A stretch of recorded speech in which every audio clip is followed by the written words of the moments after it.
Gila, benar-benar gila. Kejutan super besar langsung mewarnai laga perdana Piala Dunia 2026. Siapa yang menyangka, raksasa Eropa sekaligus salah satu kandidat kuat juara, timnas Spanyol, harus tertunduk lesu karena gagal meraup poin penuh. Melawan siapa? Bukan melawan Brazil, bukan melawan Prancis, apalagi Argentina. Tim matador asuhan Luis de la Fuente secara mengejutkan ditahan imbang oleh tim asal Afrika, Cape Verde. Halo Sobat Raftel. Kembali lagi bersama admin di channel kesayangan kita, Raftel Sport. Tempatnya bahas sepak bola paling tajam, no debat, dan pastinya selalu update. Di atas kertas, semua pengamat sepak bola, bursa taruhan, bahkan mungkin kalian yang sedang menonton video ini, pasti memprediksi La Furia Roja bakal menang mudah. Prediksi skor 3-0 atau 4-0 sepertinya jadi angka yang wajar. Tapi kenyataannya di lapangan, Spanyol dibikin frustrasi total. Spanyol yang datang dengan skuad bertabur bintang seolah kehabisan akal menembus tembok berlapis dari tim berjuluk The Blue Sharks ini. Banyak yang bertanya-tanya, apa yang sebenarnya terjadi dengan Spanyol? Apakah Cape Verde yang kelewat jago, atau Spanyol yang lagi bapuk? Nah, admin Raftel Sport sudah merangkum analisis mendalam dari laga ini.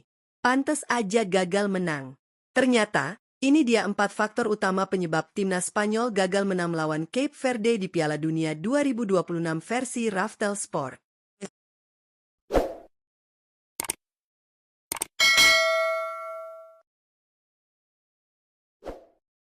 Kita masuk ke faktor pertama, dan jujur saja, ini adalah keputusan yang paling bikin admin dan jutaan fans Spanyol geleng-geleng kepala. Ya, blunder fatal Luis de la Fuente yang memilih untuk mencadangkan wonderkid andalan mereka, Lamine Yamal. Sobat Raftel, kita semua tahu bagaimana performa Lamine Yamal sejauh ini.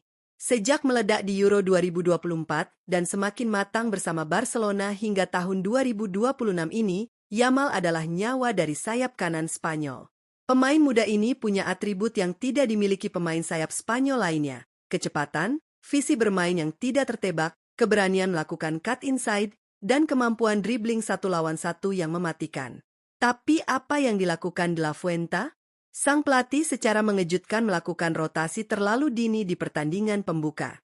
Alasannya mungkin untuk menjaga kebugaran sang pemain agar fresh di laga-laga berikutnya. Tapi ingat, ini adalah Piala Dunia. Setiap pertandingan pertama adalah penentu momentum mentalitas tim. Tanpa Yamal di babak pertama, serangan Spanyol dari sisi sayap terasa sangat hambar, monoton, dan mudah dibaca oleh pertahanan lawan.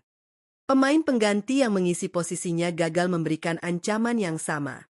Spanyol terjebak pada permainan passing pendek di area tengah yang justru menguntungkan taktik bertahan Cape Verde. Umpan-umpan silang yang dilepaskan juga seringkali tidak akurat. Barulah ketika Lamine Yamal dimasukkan di babak kedua, serangan Spanyol mulai hidup. Yamal langsung menciptakan beberapa peluang emas dalam waktu singkat. Sayangnya, waktu sudah semakin sempit dan momentum sudah terlanjur hilang. Kalau saja Yamal main sejak menit awal, ceritanya pasti bakal beda, Sobat Raftel. Faktor kedua yang bikin Spanyol pantas gagal menang adalah masalah klasik yang sudah jadi penyakit bawaan mereka sejak beberapa turnamen terakhir. Apalagi kalau bukan penyelesaian akhir atau finishing yang ampas. Coba kalian cek statistiknya. Penguasaan bola Spanyol di pertandingan ini menyentuh angka lebih dari 70%. Mereka mengurung pertahanan Cape Verde seolah-olah setengah lapangan sisanya tidak dipakai. Ratusan passing sukses dilakukan, rotasi bola dari kiri ke kanan berjalan mulus, tapi begitu masuk ke kotak penalti, boom, semuanya jadi berantakan.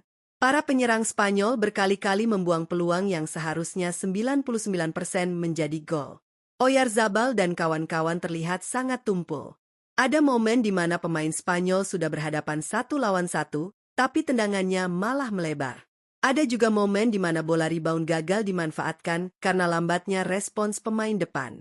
Statistik expected goals atau XG Spanyol di laga ini cukup tinggi, yang artinya secara kualitas peluang, mereka setidaknya bisa mencetak 2-3 gol. Tapi karena kurangnya ketenangan dan tidak adanya sosok finisher berdarah dingin, seperti era David Villa atau Fernando Torres, semua peluang itu menguap begitu saja. Sepak bola itu dinilai dari jumlah gol, Sobat Raftel, bukan dari seberapa banyak kalian melakukan passing cantik di depan kotak penalti lawan. Dan malam ini, finishing Spanyol benar-benar di bawah standar Piala Dunia. Faktor ketiga ini lebih ke arah psikologis dan mentalitas bertanding. Harus diakui, para pemain Spanyol terlihat terlalu menganggap remeh Cape Verde. Terlihat jelas overconfidence atau kepercayaan diri yang berlebihan menyelimuti skuad La Furia Roja sebelum peluit dibunyikan. Mereka turun ke lapangan dengan aura seolah-olah kemenangan sudah pasti ada di tangan, dan mereka hanya perlu hadir untuk mengambil 3 poin. Akibatnya, apa? Tempo permainan Spanyol di babak pertama sangat lambat. Mereka bermain seperti sedang berada di laga uji coba pramusim. Tidak ada urgensi, tidak ada pressing tinggi yang agresif saat kehilangan bola, dan transisi dari bertahan ke menyerang dilakukan dengan santai. Luis de la Fuente sepertinya juga salah membaca peta kekuatan lawan. Cape Verde, meskipun berstatus sebagai kuda hitam dari Afrika, adalah tim yang tangguh. Mereka punya pengalaman lolos dari situasi sulit di Piala Afrika dan memiliki beberapa pemain kunci yang merumput di liga-liga Eropa. Ketika Spanyol mulai sadar bahwa Cape Verde tidak bisa ditembus dengan cara bermain sambil berjalan kaki, semuanya sudah terlambat. Di babak kedua, saat kepanikan mulai melanda karena skor masih imbang, permainan Spanyol justru menjadi terburu-buru dan tidak terstruktur. Pemain menjadi frustrasi, sering melakukan pelanggaran tidak perlu, dan ritme permainan pun rusak. Ini adalah pelajaran mahal. Di panggung sebesar Piala Dunia, tidak ada lawan yang boleh dipandang sebelah mata, sekecil apapun nama negaranya. Nah, kalau dari tadi kita bahas kelemahan Spanyol, sekarang saatnya kita memberikan apresiasi setinggi-tingginya untuk sang lawan. Faktor keempat, dan yang paling krusial, adalah pertahanan super solid, disiplin, dan heroik dari timnas Cape Verde. Angkat topi untuk The Blue Sharks. Pelatih Cape Verde benar-benar datang dengan masterclass taktik pertahanan.